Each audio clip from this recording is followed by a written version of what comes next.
is Algeria. يصعب للشعب باش يبدا الثورة ويصعب له بزاف باش يوصلها. La France doit-elle rester en Algérie? Pourtant, la guerre d'Algérie vient de commencer. Important des mouvements vers le noir.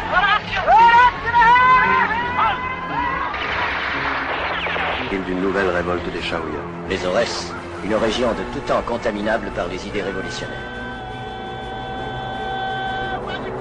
En 1956, ils étaient près de 20 000, bien entraînés. On les appelait les Moudjahidines. مجاهدين مناضلين حملوا المشعل نتاع الثورة والمشعل نتاع الحرية. This is Algeria. The peace has just begun. Peace and independence.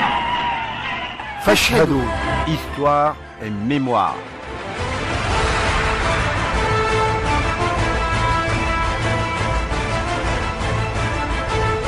Amis auditrices, amis auditeurs, bonjour. Rachida Mansef, bonjour. Bonjour, Saadinal. Au menu du jour de ce samedi 17 janvier 2015, le tandem d'Ahou Djerbal et Badia Haddad traceront le portrait de Khaled Ben Hashmi Ben Abdelkader et ce sera dans Tarikhouna. Sur Salah Abdelbaqi, dit Cheikh Hamou, chanteur shabi, shahid, vous en saurez plus grâce à Abdou Sayah et Abdelkader Ben Damash dans Art et Révolution. Et exceptionnellement pour ce magazine, la rubrique Bekri sera illustrée par des extraits du film sur Karim Belkacem, dont l'avant-première a eu lieu avant-hier soir à la salle de cinéma El Mougar à Alger. Car dans cet espace Hiwar, nous avons le plaisir d'accueillir Madame Kawthar Karim, fille du héros, le lion du Djbel, et le réalisateur du film, Monsieur Ahmed Rachdi. Bonjour. Bonjour. Merci d'avoir accepté notre invitation. Alors, comme il est de tradition dans cette émission, bien entendu, avant d'aborder le personnage de Karim Belkacem, on va écouter tout de suite d'abord le billet de notre amie Rachida Mansef. Le billet de Rachida Mansef. Mission accomplie. Karim Belkacem est le père de cette phrase extraordinaire de sobriété et de concision, alors qu'il vient d'apposer son nom au bas des accords d'Évian qui consacrent l'indépendance de l'Algérie. Nous sommes en 1962. Car pour cet homme, c'était le but auquel il avait consacré sa jeunesse et sa vie. Mission accomplie résume à elle seule combien le chemin a été long, dur, brutal. Mission accomplie, c'est la phrase d'un homme de devoir qui semble le premier surpris d'être encore là et d'avoir enfin réalisé le serment prêté le 1er novembre. Mission accomplie, c'est la phrase d'un survivant à toutes les étapes d'une guerre qu'il a commencé avant tout le monde, en 1947 dans les montagnes de Kabylie, où il semble s'adresser par-delà la mort aux compagnons, aux compagnes, déchiquetés par les bombes et le napalm, toutes celles et ceux qui s'éteignent sous la torture, les exécutés, les guillotinés, les vendus, les trahis, les assassinés. Mission accomplie n'est pas une phrase de fierté ou d'orgueil ou d'enthousiasme. Ce qu'on aurait compris, c'est celle d'un homme qui peut enfin déposer son fardeau avec sa part d'ombre et de lumière. Mais qui était-il? Celui qu'on retrouve assassiné, étranglé avec sa propre cravate dans un hôtel en Allemagne en 1970, dans des conditions mal élucidées. Ils étaient 5 frères, fils d'un petit notable de la région de Dar al-Mizan. Karim Belkacem est né en 1922. Son certificat d'études obtenu à Alger, il retourne dans ses chères montagnes où il devient très vite la bête noire des autorités françaises. Il a dû être sensible, comme beaucoup de jeunes à l'époque, à l'agitation des années 40. La guerre mondiale, le débarquement des Alliés, le mouvement national, dans sa diversité, explique sans doute les choix de cet acteur de notre histoire. Il profitera des chantiers de jeunesse en 1942 pour y apprendre la discipline paramilitaire et de son passage dans l'armée française en 1943 pour devenir un excellent tireur. Il s'emploie à la commune de Dar el-Mizan à son retour et adhère au PPA. Il structure les premières cellules clandestines. Il sera condamné à mort par contumace. Il prend dès lors le maquis en 1947 et regroupe patiemment des hommes prêts à se battre, qu'il entraînera inlassablement. Fidèle messaliste, il sera le dernier à rejoindre le noyau des activistes qui vont fonder le FLN. Et ce sera grâce à Ben Boulaïd, son semblable dans la région des Aurès. Avec Ouamran, son collaborateur, Karim Belkacem jette dans la bataille du 1er novembre 1954 ses 500 hommes entraînés. C'est lui qui encouragera Abben Ramdan, sorti de prison en janvier 1955, à organiser rapidement le congrès de la Soumam et qui donnera à l'insurrection un programme et des structures unifiées. Il fera partie de la direction issue de ce congrès, le comité de coordination et d'exécution, le CEE, ainsi que du CNRA. Il s'installe à Alger, devenue zone autonome d'Alger, pour y lancer avec Abban Ben Khedda et Ben Mehdi la guérilla urbaine. Mais il sera contraint avec le CEE de quitter la capitale après la grève des 8 jours. Il deviendra le premier ministre des forces armées et vice-ministre du gouvernement provisoire de la révolution algérienne, le GPRA, de 1958. Il est au fait de sa gloire avant de se voir confier la diplomatie et les affaires étrangères. C'est ainsi qu'il conduira la délégation de négociation des accords d'Évian, où la France tentera encore d'imposer la partition de l'Algérie. Ils la refuseront et c'est lui qui signera les accords d'Évian, participant ainsi jusqu'au bout à la naissance de l'Algérie indépendante. Mission accomplie. حوار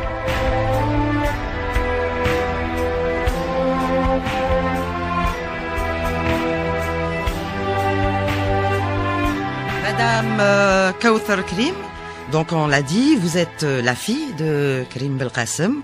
Donc vous êtes 4 enfants, on en avait parlé un peu hors antenne. Oui, vous avez 2 frères et une sœur. Et une sœur, Et vous êtes la plus jeune. Oui. Merci d'avoir accepté notre invitation, c'est un honneur pour nous.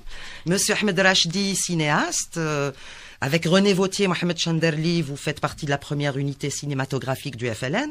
Après l'indépendance, entre autres films réalisés, je cite, L'opium et le bâton, Mustafa Ben Boulaïd, et puis Karim Belkacem est sorti officiellement jeudi dernier, en attendant celui sur le colonel Lotfi. Alors faire un film sur Karim Belkacem n'est pas chose aisée, tant pour moi, du moins, hein, le personnage est énigmatique. Il est vrai que le scénario a été coécrit avec Boukhalifa Amazid, journaliste, le commandant Azdin, nous les saluons d'ailleurs, et vous-même. Mais encore, quels en ont été les matériaux?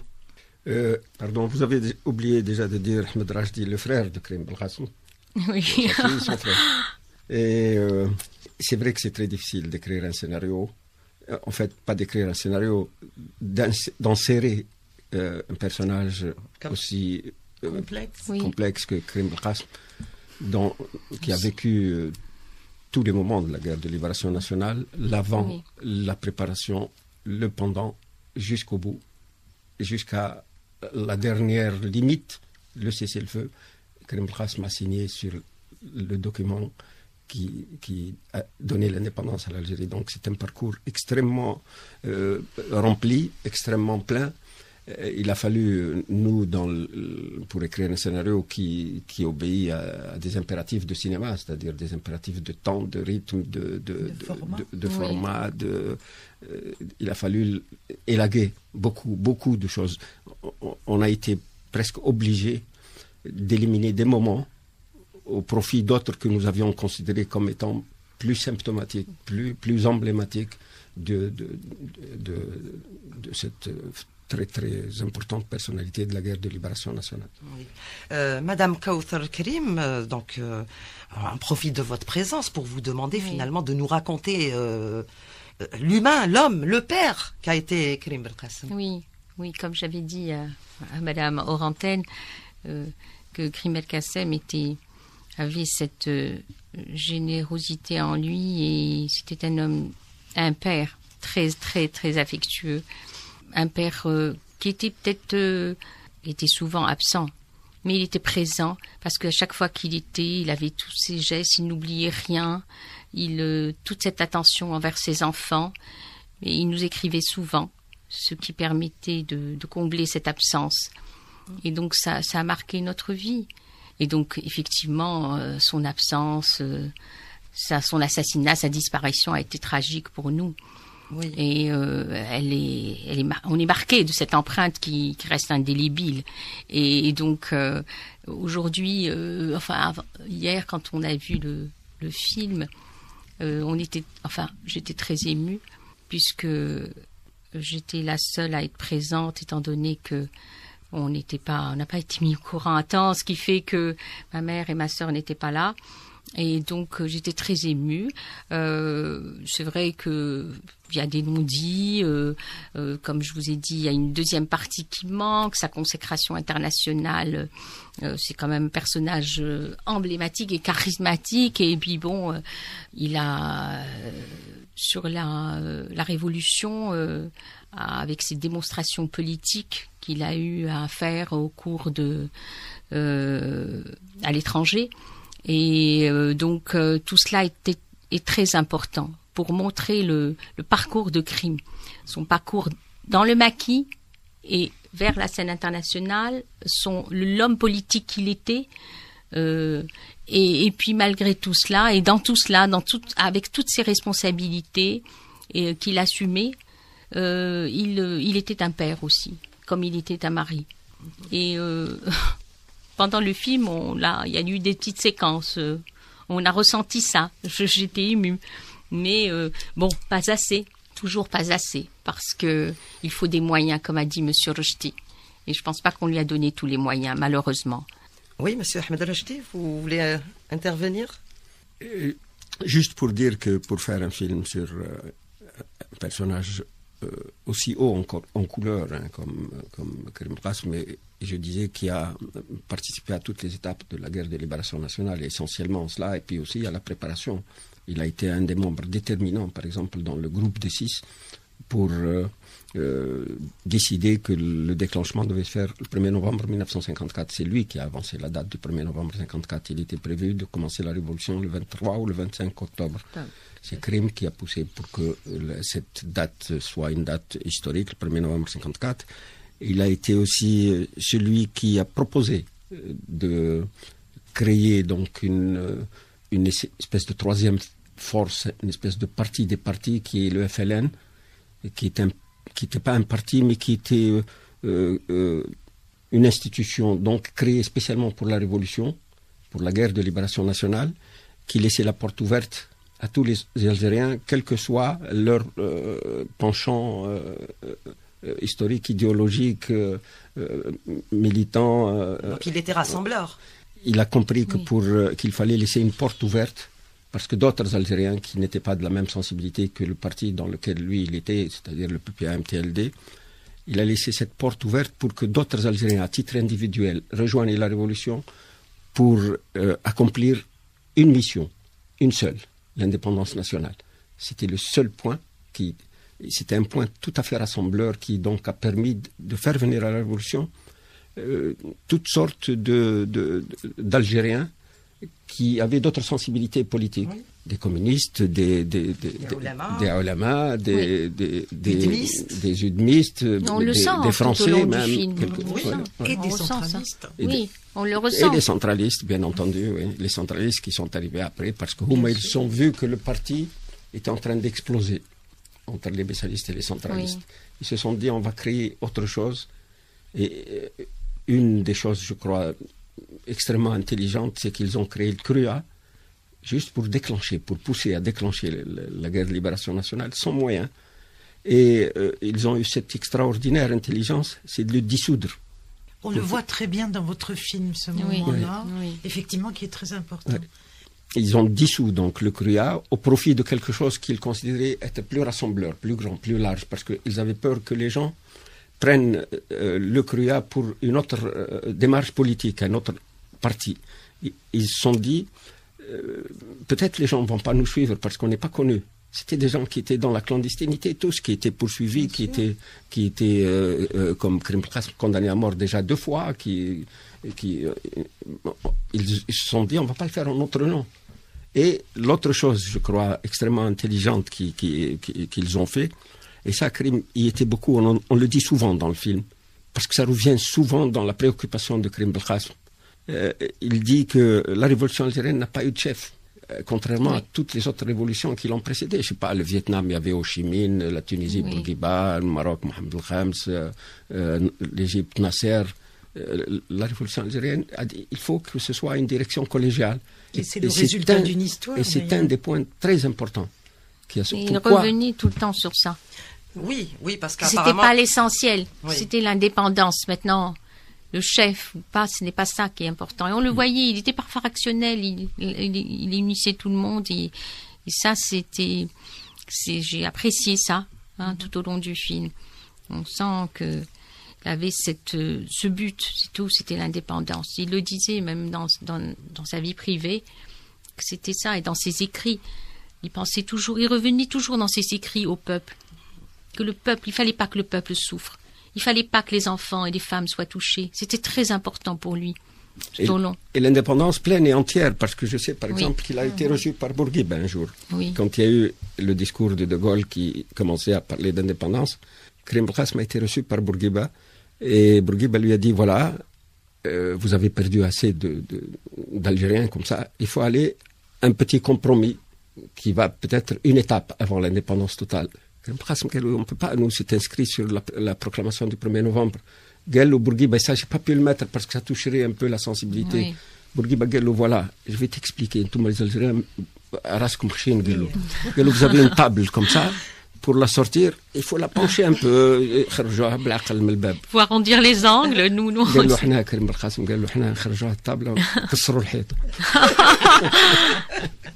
Oui, il était très respectueux de ce qu'il y avait, des engagements qu'ils ont faits. C'était ça, très respectueux des engagements, et c'était un engagement. Et puis il y a eu des amis qui sont morts, il y a eu tous ces gens-là. Donc il fallait pas faillir. On l'a bien senti quand on a fait notre émission avec Nenna, la femme de Ali Zamoum, qui est toute empreinte avec une fraîcheur extraordinaire de l'éducation qu'elle a reçue de son mari. Et elle disait pour Ali Zamoum, donc pour nous, l'élève de Karim Belkacem. Qui était présent dans le film, juste après le déclenchement. Oui, c'est ça. Et elle disait, le mot principal, c'était Tedokla. L'unité. Oui. C'était ça qu'il lui répétait tout le temps. Oui. Et elle nous racontait comment, justement, au moment du tirage de la déclaration du 1er novembre, il n'a pas été question de corriger le texte malgré l'erreur constatée par le journaliste avant d'aller voir Karim Belkacem et d'avoir son autorisation. Et qu'est-ce qu'il a fait, Karim Belkacem, pour corriger le texte? Il a enlevé un journaliste algérien qui travaillait au journal Le Monde. Il l'a enlevé dans la rue. C'est ça.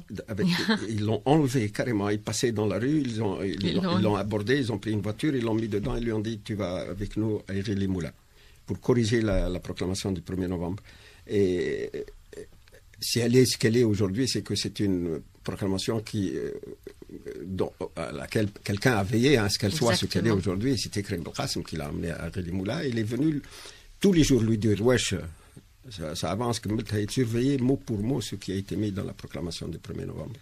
Parce que à l'origine, le manuscrit avait été écrit par Boudiaf et Didouche. Boudiaf et Didouche, oui. Le projet de proclamation a été écrit par Boudiaf. Et justement, nous on a été frappés, puisqu'on a eu le temps d'en discuter, en tout cas de la capacité de votre film, Monsieur Rachti, à évoquer d'abord la complexité du personnage de Karim, pour les raisons que vous disiez tout à l'heure, et pour aborder des sujets qui ne l'avaient pas été jusque-là.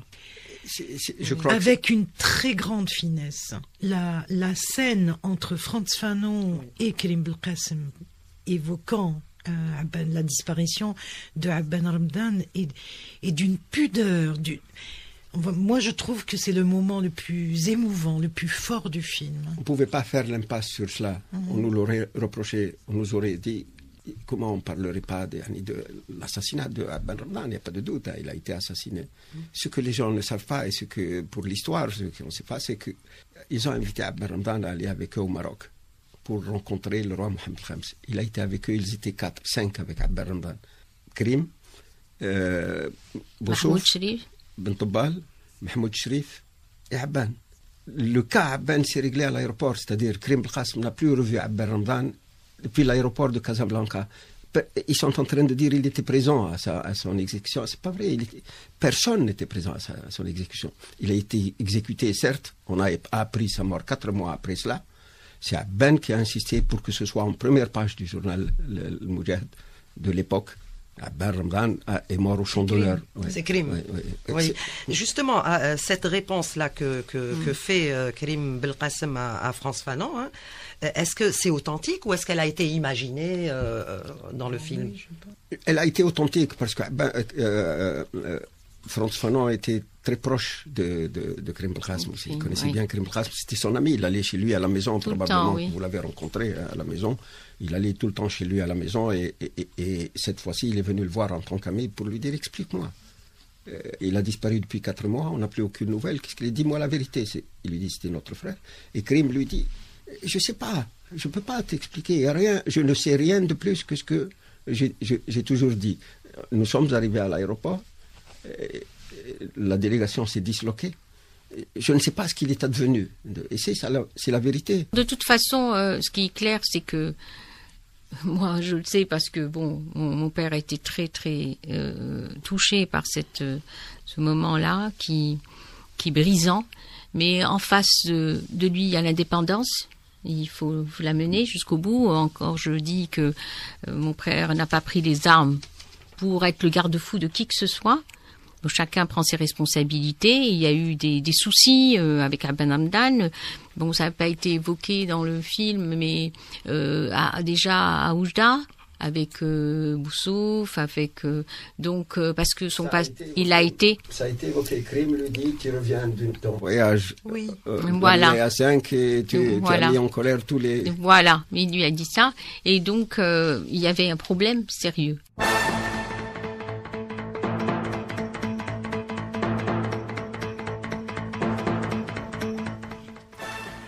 Alors, comme annoncé, exceptionnellement dans l'espace Bekri, 2 séquences de votre film, Monsieur Ahmed Rachdi, ont été choisies par notre réalisatrice Fatima Sabri, ainsi qu'un extrait de l'intervention de Karim, histoire de mettre l'eau à la bouche de nos auditrices et auditeurs. C'est tout de suite dans Bekri.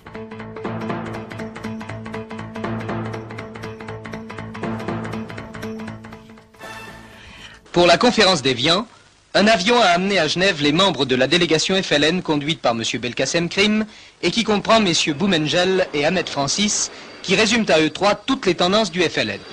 Et à sa descente d'avion, M. Belkacem Krim a évoqué le sens général des revendications FLN. Comme nous avons eu l'occasion de le déclarer, l'Algérie veut accéder à la vie internationale sans complexe, avec le désir sincère de coopérer avec tous les peuples et d'apporter sa modeste contribution au progrès humain. 132 ans de présence française, l'Algérie recouvre enfin son indépendance. C'est un grand jour. Le temps du bilan viendra, peut-être même celui du pardon ou de l'oubli. Qu'est-ce qu'on peut dire de plus? Qu'est-ce qu'on peut dire de plus? On peut dire mission accomplie.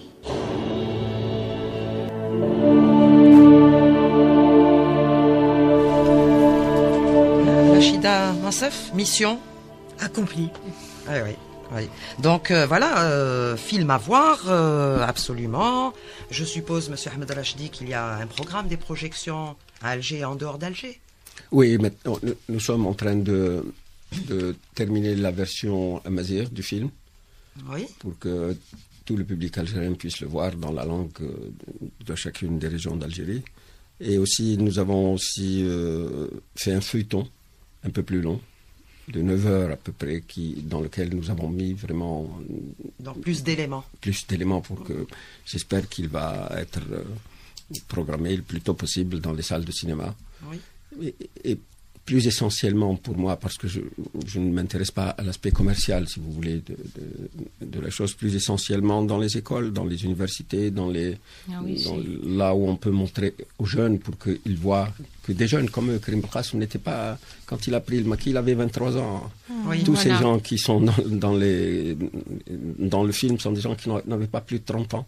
C'est important de montrer aussi que des jeunes de notre génération ont pris leurs responsabilités et ont combattu vigoureusement la plus grande puissance coloniale qui puisse exister, c'était la France. Et cet espoir qui était en eux, cette volonté, sans armes, sans moyens, et juste une idée, et puis c'est ça qui est merveilleux, cette perspicacité à aller de l'avant, à s'unir, à ne pas attendre que l'autre décide.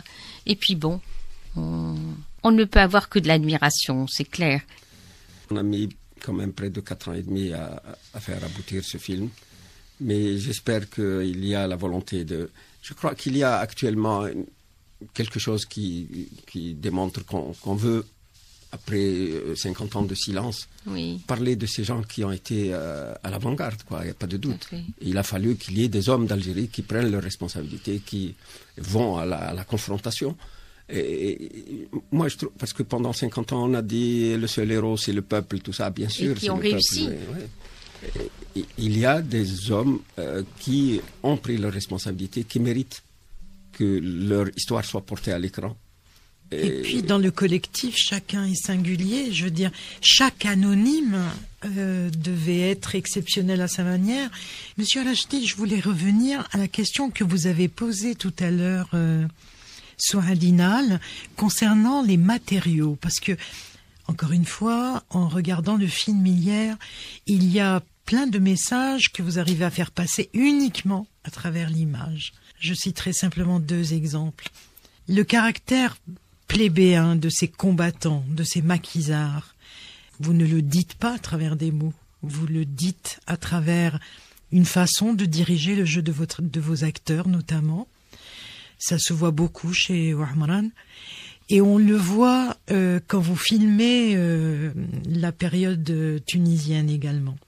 Où à ce moment-là, c'est le décor, le costume qui montre que nous sommes passés à une autre étape. Il y a des choses très très précises comme ça dans certains dialogues. Alors, vos matériaux, c'était quoi? Je suis obligé de vous dire que à ce moment, à l'heure où je vous parle, il y a un livre qui a été écrit sur Karim Belkacem. Karim Belkacem mérite qu'on écrive une bibliothèque sur lui pour que ça nous procure à nous ces matériaux indispensables pour pouvoir être le plus près possible de la réalité. Quoique, quelquefois, la fiction dépasse la réalité et nous faisons du cinéma. Nous ne faisons pas œuvre d'historien. Ce n'est pas du tout notre mission. Mais nous pouvons interroger l'histoire. Notre mission, c'est de poser des questions. C'est pas de répondre à toutes les questions que l'histoire n'a pas encore révélées, parce que précisément il n'y a pas de choses qui puissent nous permettre de construire un scénario sur un personnage aussi important sans aller à ce qui a déjà été élaboré, je veux dire, par d'autres, ce qui a été écrit, ce qui a été cherché, des chercheurs, des compagnons. Il y a très peu de choses qui ont été écrites sur Karim Belkacem, mais ça, c'est terriblement inquiétant. Il y a un livre sur Amar Hamdani, bon... Oui, c'est le seul qui a été écrit en 73, et puis bon, et qui doit être corrigé pour certaines... Oui, pour certaines choses. Mais c'est tout, mais bon... C'est le seul livre. Il n'y a pas eu de... C'est quand même dramatique qu'il y ait le seul livre. Si, je ne sais pas, vous prenez Napoléon, il y a quelque chose comme 1400, 1500 livres qui ont été faits sur Napoléon. Ça veut dire 1400, 1500 aspects de la personnalité du personnage. Tout cela alimenterait très efficacement l'écriture d'un scénario. Et ça nous oblige d'ailleurs, nous, à aller à la fiction, quelquefois. Même pas à la fiction dans le sens classique, aller à l'épopée qu'a vécu, en imaginant comment un personnage comme ça, issu d'un petit village dans les collines de Kabylie, puisse faire un tel parcours s'il n'a pas derrière lui cette extraordinaire conviction qu'il faut y aller, et avec cette idée aussi que la chose à payer, c'est le prix à payer, c'est sa vie. En ce qui concerne Karim Belkacem, c'est malheureusement sa vie post-indépendance. Écrire l'histoire d'un personnage comme ça, la référence suprême, c'est le travail des historiens, je veux dire, c'est leur travail. Mais aussi, on ne doit pas oublier que l'histoire est une cible mouvante, qu'elle change avec des générations, avec des erreurs qui sont corrigées, etc. Et que les cinéastes, comme les historiens, par ailleurs, sculptent la statue qu'on nomme vérité, mais pas dans le granit, peut-être dans l'argile humide, pour pouvoir éventuellement la corriger de temps en temps.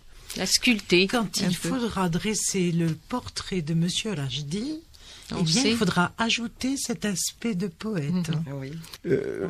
Je disais tout à l'heure à Madame Kauthar que je ne m'investis pas, moi, dans une histoire si moi-même je ne suis pas si ça ne me donne pas les larmes aux yeux. C'est comme ça que je peux transmettre cette émotion et la faire passer jusqu'au spectateur. C'est en tournant le film, si moi-même je ne suis pas remué, je refais la séquence. Je la refais jusqu'à ce que moi je sois remué. Il faut que moi ça me touche. Donc je le fais avec une entière conviction que je suis en train de servir une cause et de donner droit à l'existence d'un personnage historique qui, malheureusement, je pèse mes mots, a été oublié. Oui. Et quand on donne le nom d'une rue à Karim Belkacem, ça ne suffit pas. Mais ils doivent, la jeunesse et le peuple algérien doit récupérer son histoire, sa véritable histoire. On peut pas. C'est un travail permanent. Oui. Mais ça doit se faire pour construire un futur. Et donc, au moins, il faudrait une fois pour toutes, parce que tout est écrit, tout est su. Eh ben oui, mais grâce, je vous propose Madame Karim Kauthar et Monsieur Ahmed Rajdi, grâce aussi à Abdelkader Ben Damash et Abdou Sayah, on a aussi des pages d'histoire qui s'écrivent sur des artistes engagés, certains qu'on connaît, mais d'autres qui sont complètement méconnus ou oubliés. Et aujourd'hui, justement, Abdelkader Ben Damash va nous parler d'un artiste malheureusement méconnu ou oublié. Art et révolution.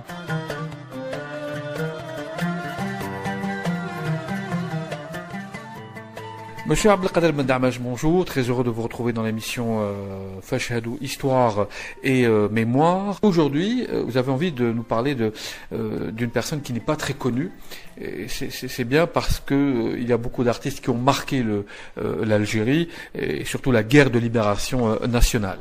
C'est vrai. Bon, d'abord bonjour. Je voudrais parler de quelqu'un aujourd'hui qui m'a vraiment touché parce que il s'appelle Salah Abdelbaqi, on l'appelait à l'époque Hammou, qui est né le 10 mai 1928 à Djidjel. Puis aujourd'hui, les gens de Djidjel le connaissent bien. C'est un shahid de la lutte de libération nationale. Et puis il y a la bibliothèque municipale de Djidjel qui est baptisée en son nom.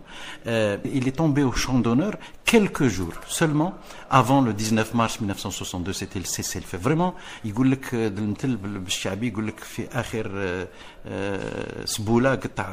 voilà, c'était vraiment dommage puisque il est présent dans la lutte de libération nationale en tant que militant et en tant que militaire aussi, puisqu'il a rejoint les rangs de l'ALN après avoir été pendant longtemps au FLN à Djidjel d'abord et ensuite à Alger. Donc voilà un peu le malheur de ce monsieur, mais il a laissé un nom Il a laissé une sensibilité. Aujourd'hui, on parle de lui avec beaucoup d'émotion aujourd'hui, puisque sa notoriété, d'abord, même s'il était uniquement à Djidjel, il faisait du anqaoui. Il faisait comme l'anqa. Il faisait du shabi.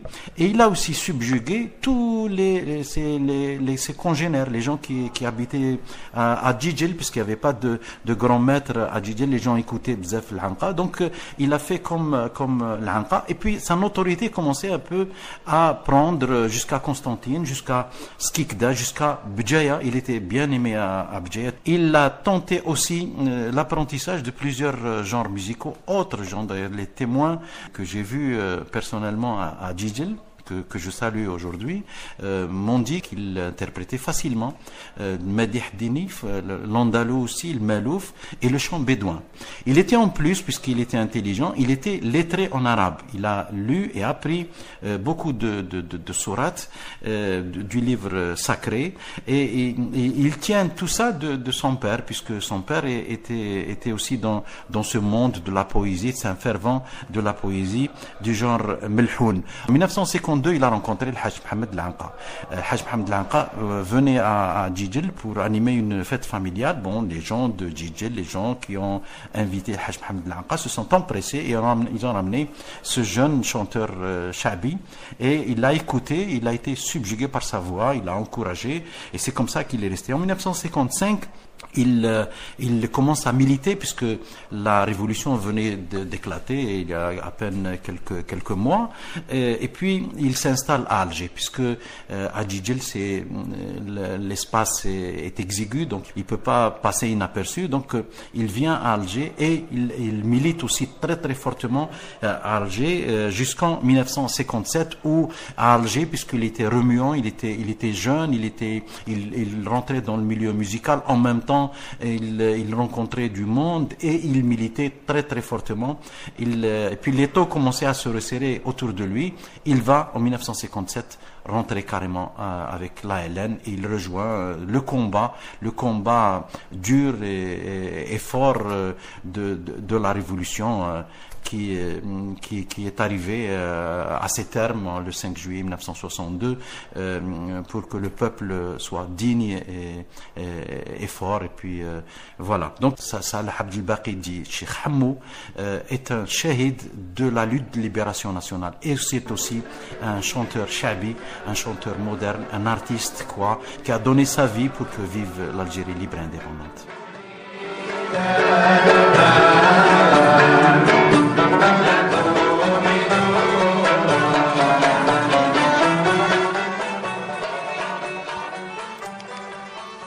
Merci Abdelkader Ben Damash et Abdou Sayah pour ce portrait de Cheikh Hammou, chanteur et shahid. Voilà, donc je rappelle à nos amis auditrices et auditeurs que nous sommes en compagnie de Madame Kawthar Krim, la fille de Karim Belkacem, et de Monsieur, donc, le réalisateur, cinéaste, Ahmed Rachdi. Oui, allez-y, intervenez. Le frère. Et le frère. Et le frère, voilà. Et le frère, voilà. Bon. Ah oui, il est frère de combat, là, frère de combat. Il a oui, combattu. oui, ben oui. Parce que c'est un combat, ce qu'il a fait là, Monsieur Rachdi, pour pouvoir. Un bel hommage. Ah oui, mais c'est vrai, c'est difficile. 4 ans, parce que jusqu'à ce jour, de travail, on n'a pas eu droit. 4 ans de travail sur ce film de Karim, sur Karim Belkacem. Alors pour revenir un peu au film, c'est juste une petite... on voit quand même peu d'éléments féminins dans ce film-là. C'était peut-être fait exprès pour montrer que dans la Révolution, on les méprisait un peu, non? Et ça n'a pas été le cas. Parce que, en fait, il y a deux scènes. Il y a deux scènes. On voit, pour ceux qui... On voit des femmes qui préparent le grand repas de partage pendant le congrès de la Soumam. Oui. En chantant? Ben oui, elles sont bien habillées. Ça montre une certaine liberté. Elles chantaient, elles étaient à l'aise, elles étaient bien dans leurs éléments. Je rêve que, oui, je veux bien rêver. Il y avait une mixité comme là. ça. Je crois que c'était un peu plus dur que ça. J'imagine que ces femmes avaient des bébés au sein et d'autres qui pleuraient et que c'était pas si simple. Et puis, il y a la scène avec la femme de Karim Belkacem. Et là, vous avez été splendide, monsieur. Parce que vous lui faites dire, un moment où quelqu'un doit venir, vous lui faites dire, Fatma retourne à la cuisine. Et que c'est comme ça. Ça résumait justement. Voilà, donc c'est pour ça que je dis, vous avez dû fonctionner aussi par le clin d'œil. Oui, c'est par clin d'œil, bien sûr. Mais elle dit à Krim aussi, pourquoi toute cette attitude, alors que vous aurez pu aller à la négociation, on a perdu 1 million d'hommes, ça suffit comme ça. Là, il montre qu'elle est une femme de tête. Elle est une femme de tête. Elle lui dit aussi, pourquoi, si vous aviez mis les femmes dans le gouvernement, le GPRA, peut-être que ça se serait passé autrement. Oui. C'est aussi un clin d'œil. En fait, il faut faire des films sur les femmes combattantes aussi. Oui, bien sûr. On n'en a pas fait du tout. Et ça, c'est triste aussi. Beaucoup à faire. Oui.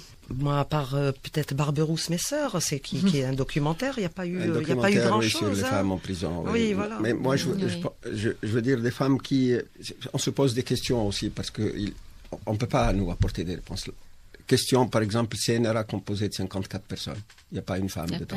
Conseil national de la révolution algérienne, la plus haute instance de la révolution algérienne. Pourquoi il n'y avait pas de femmes dedans? GPRA, il n'y avait pas de femmes.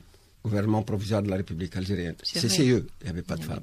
C'est un état d'esprit. Hein. Est-ce que c'est des oublis? C'est un état d'esprit, comme dit Kafarou, là, c'est volontaire. On ne peut procéder que par clin d'œil, jusqu'au jour où on prendra à bras le corps, justement, cette question-là, pour montrer aussi que les femmes, et elles ont été là, hein, c'est pas parce qu'elles sont pas dans le film qu'elles n'étaient pas là. Oui. Il y a quelque chose que dit Krim dans le film. Il dit le congrès de la Soumam s'est tenu dans une région qui s'appelait Ouzlegen. C'est 12 villages qui ont veillé à ce que les moudjahidines qui étaient là, et surtout la garde, 1500 hommes étaient là au congrès de la Soumam, on ne les a pas vus, et qui étaient logés, nourris par qui était, si vous voulez, la logistique de toute cette assemblée énorme des plus grands chefs de la révolution algérienne, qui étaient enfermés à l'intérieur d'un triangle. On fait dire au général français, il faut faire un triangle entre Buira, Tizi, Sétif, pour que plus personne ne rentre, parce ils avaient bien sûr... Ils voulaient les embusquer, et puis voilà, c'était... En fait, eux, ils étaient dedans déjà. Ils les attendaient pour les empêcher de rentrer, mais ils étaient dedans. Et on montre aussi que pendant même le congrès de la Soumam, Amérouche et d'autres faisaient un certain nombre, loin, pour éloigner, si vous voulez, les Français, pour les emmener sur des fausses pistes, faisaient un certain nombre d'accrochages pour continuer. Parce que si ça s'était calmé, qu'il n'y avait pas d'accrochage, qu'il n'y avait plus de guerre, ça aurait mis en péril le congrès. Et derrière tout cela, deux choses. C'est 12 villages avec des habitants, disons, 300 par village, sinon davantage. Pendant plus d'un mois, il n'y a pas eu un mot qui est arrivé aux oreilles de l'ennemi. Et ça, c'est extraordinaire. Oui. Ça, c'est le peuple algérien. C'est quand il veut, il peut. Il peut se... Oui. Et puis j'ai bien aimé aussi, bon, ça c'était au début, pour revenir un peu l'histoire de Krim avec son père. Donc quand il lui reproche de l'avoir envoyé au service national, donc une sorte de qui s'est emporté même carrément, ce qui était pour l'époque assez rare, je veux dire.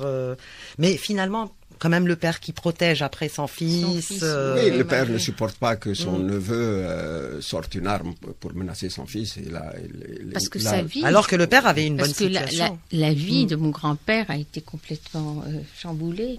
En fin de compte, c'était quelqu'un qui vivait très aisément, qui n'avait aucun souci. Oui, voilà. Et puis voilà, son fils qui vient en agitateur, il vient troubler la sérénité de la famille, et donc c'était accablant pour lui. Et justement, vous avez connu votre grand-père? Non. Même mon père, quand il est arrivé, mon grand-père était mort, sa mère était morte, donc la famille a été décimée, la maison. Mon grand-père est mort à Alger, pas en Kabylie. Il n'avait plus de demeure en Kabylie. Elle était brûlée par les avions, les bombardements. Donc sa vie a été détruite. Disons, la vie de mon grand-père et ma grand-mère avaient tous ses fils qui ont disparu. Les oncles qui sont morts sur le champ d'honneur. Et mon père est arrivé en juin et il a été au cimetière directement. Et ça, c'est triste, je veux dire. Ce parcours, il n'y a pas eu de récompense pour lui, bien qu'il n'en attendait pas. Mais ni de vivre dans son sûr, pays, de toute façon, ni de... eux étaient partis. Voilà. Ils pensaient même pas revenir vivants. Tout à fait. Ils disaient toujours si on est vivant, c'est déjà. Oui, oui. On est en sursis, mais nous, normalement, on est mort. Donc, bon. Alors, on va passer à la... Je voulais signaler aussi que nous avons tourné dans la maison même de Crime, que la famille a conservé. Je voudrais remercier la famille pour cela, parce qu'ils nous ont ouvert la maison, et même dans sa chambre, même la chambre où il vivait. Et nous avon tourné dans la maison même de Ben Ramdan aussi, même dans sa chambre où il vivait. Mais mon père était artiste, vous savez, qu'il dessinait. Je ne sais pas s'ils vous ont montré. Mon père dessinait très bien. Il avait un don, donc, pour oui, le quand dessin. il était jeune, il dessinait sur les murs, il faisait des dessins toujours, il aimait ça. Donc, c'est un côté de sa personnalité que oui, mais connu, complètement. Oui, il aimait.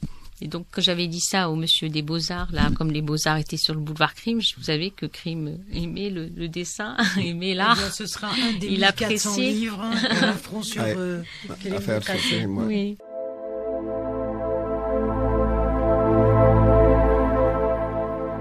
تاريخنا.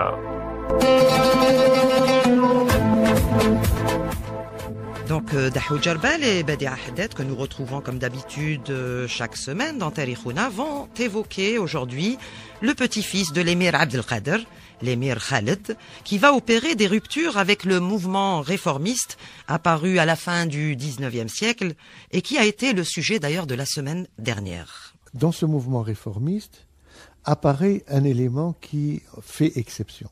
Et cet élément qui fait exception, c'est l'émir Khaled. L'émir Khaled, petit-fils de l'émir Abdelkader, élevé, éduqué, instruit au Moyen-Orient à Damas, dans le Levant, syro-libanais. Et là, il apprend toutes les bases de la culture arabe et musulmane, mais il apprend aussi le français auprès des pères blancs, enfin des chrétiens catholiques qui ouvrent des collèges au Liban, Syrie, parce que c'était à peu près le même ensemble. Et il arrive avec son père, parce que son père Mahiddin, qui commençait à prendre de l'âge, refuse de mourir en exil. Il demande à mourir en Algérie. Il amène avec lui son fils, l'émir Khaled. Et l'émir Khaled va être inscrit pour la première fois au lycée Louis-le-Grand à Paris. Et au lycée Louis-le-Grand, il va faire des brillantes études.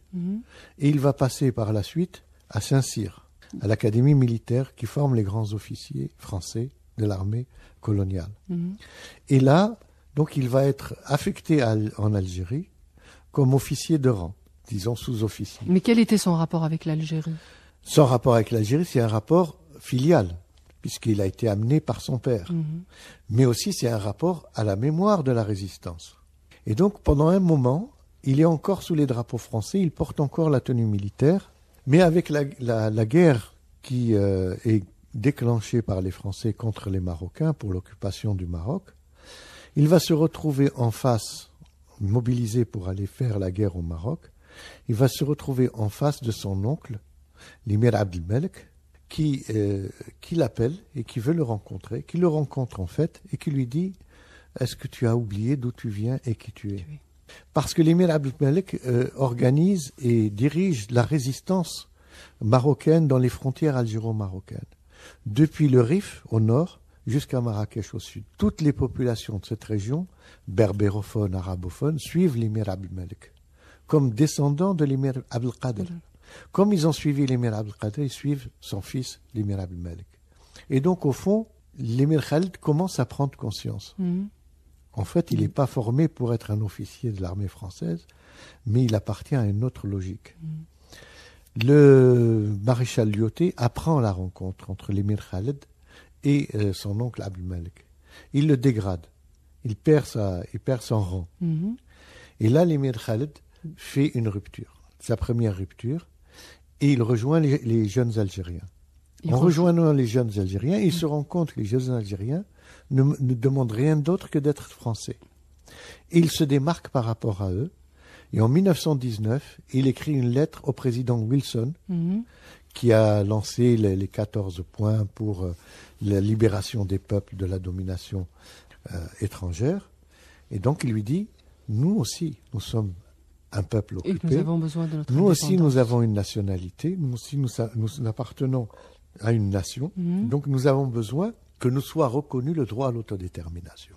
Donc, c'est la première forme d'un nationalisme naissant qui nomme l'Algérie en tant qu'entité algérienne, qui nomme le peuple algérien en tant que peuple avec une nationalité. Donc, il parle de la Jensiya al-Jazairiya. Donc, et il revendique le droit à l'autodétermination du peuple.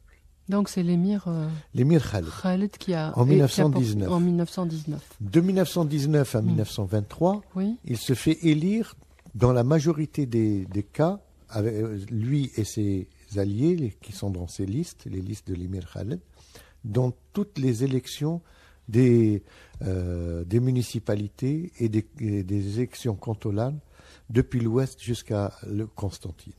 Mais là, il constitue un danger parce que partout où il va, il y a des rassemblements populaires. Donc il arrive à déjà rassembler les gens. Rassembler les masses. Pour la cause de... Les masses trouvent en sa personne donc le leader charismatique qu'ils attendaient, avec la parole qu'ils attendaient. Parce qu'il maîtrise parfaitement l'arabe, il maîtrise parfaitement la culture religieuse et donc tous les référents qui sont nécessaires pour la mobilisation des masses. Et là... Donc à partir de là, c'est la rupture en fait. Parce que les notables dont je parlais, qui se considéraient comme les enfants fidèles de la France, ils vont voir le gouverneur général, il lui dit c'est une menace contre la présence française en Algérie. Et à ce moment-là, il est exilé à l'intérieur du pays, il est exilé dans les Aurès, puis des Aurès, il est exilé dans la région de Médéa. Mais partout où il est exilé, les gens viennent lui rendre visite. En masse, il y a des foules entières qui viennent se rassembler autour de lui. Donc, Monsieur Dahoudiarbal, pour juste un petit peu comprendre, alors il était dans la sensibilisation, il faisait comprendre au peuple que nous avions droit à cette indépendance. Absolument, et donc, pas à l'indépendance encore, à l'autodétermination. À l'autodétermination, oui, c'est vrai. Donc au fond, d'abord, faisait prendre conscience aux Algériens qui constituaient une nation. Deuxièmement, qu'ils avaient le droit à l'autodétermination. Et troisièmement, qu'il fallait qu'ils s'organisent et qu'ils s'unissent. D'accord. Et parce que les Français avaient constitué des statuts, le mozabite, le kabyle, l'arabe, etc., le sahraoui. Et lui, donc, lui voulait... était unificateur. Absolument.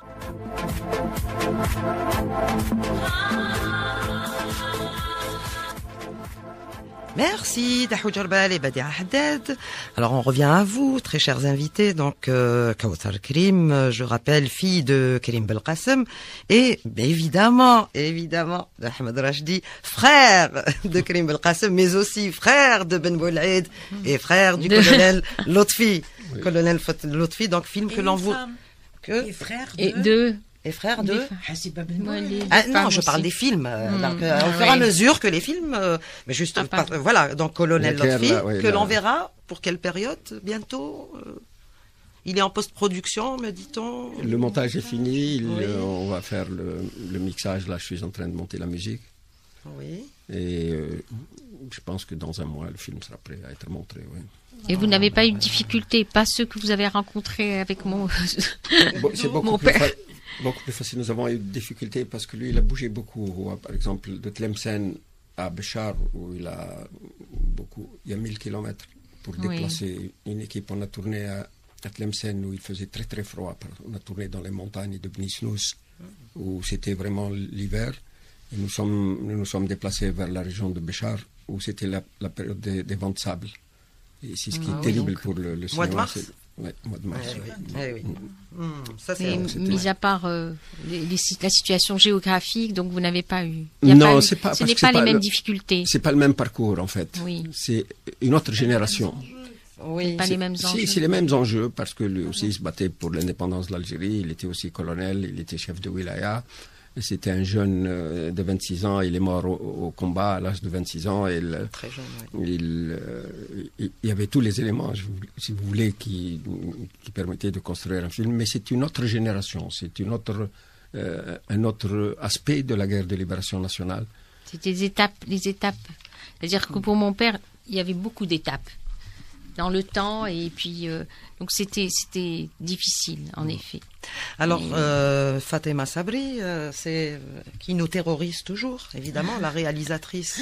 C'est son rôle. C'est son rôle de Feshhadou, Histoire et Mémoire nous fait signe que nous arrivons à la fin. Donc un dernier mot quand même avant de nous quitter.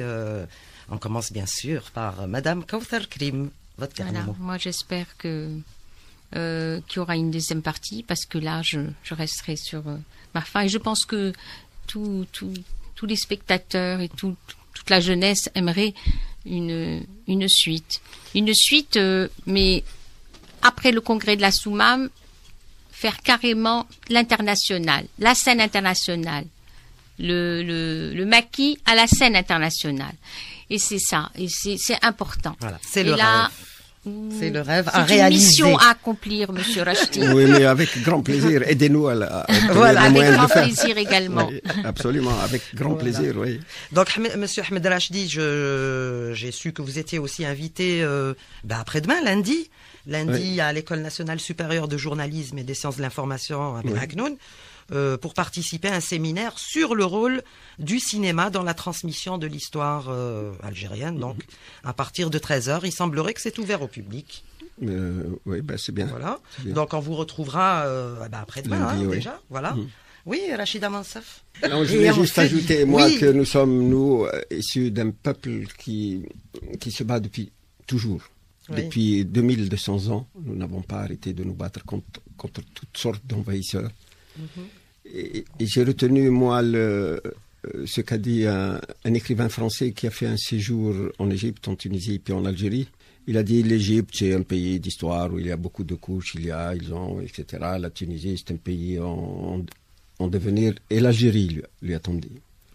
Il a dit, je suis resté 2 mois en Algérie. Il y a la France qui est en Algérie. Mais, je vais vous dire, le peuple algérien, c'est un peuple qui a fatigué l'histoire. Il a de belles anecdotes. Superbe chute, justement, avant de nous quitter, comme toujours, n'est-ce pas? Oui, sur la belle voix de Souad Inal. Alors, avant, je dois vous rappeler que vous pouvez réécouter cette émission sur 2 supports. Le site de la radio, radioalgérie.dz. Vous y retrouverez donc l'émission Feshhadou, Histoire et Mémoire. Et vous pouvez la retrouver également sur notre page Facebook du même nom, Feshhadou, F-E-C-H, Feshhadou, Histoire et Mémoire. Et puis, je vous signale qu'il y a une rediffusion de la même émission le mardi à 15h. Alors, merci à nos invités, merci. Ajouter bientôt la sortie du film Krim Belkacem dans toutes les salles d'Algérie. Inch'Allah, oui. Absolument. Alors, merci à celles et ceux qui contribuent à faire exister cette émission. Et avant de vous quitter, donc, place au verbe dans la dernière rubrique, la dernière minute. Et aujourd'hui, elle a choisi un extrait du poème Istiqlal el-Jazair de Jean Sénac, qui a été militant de la lutte de libération nationale, Jean Sénac, le poète assassiné. La dernière minute.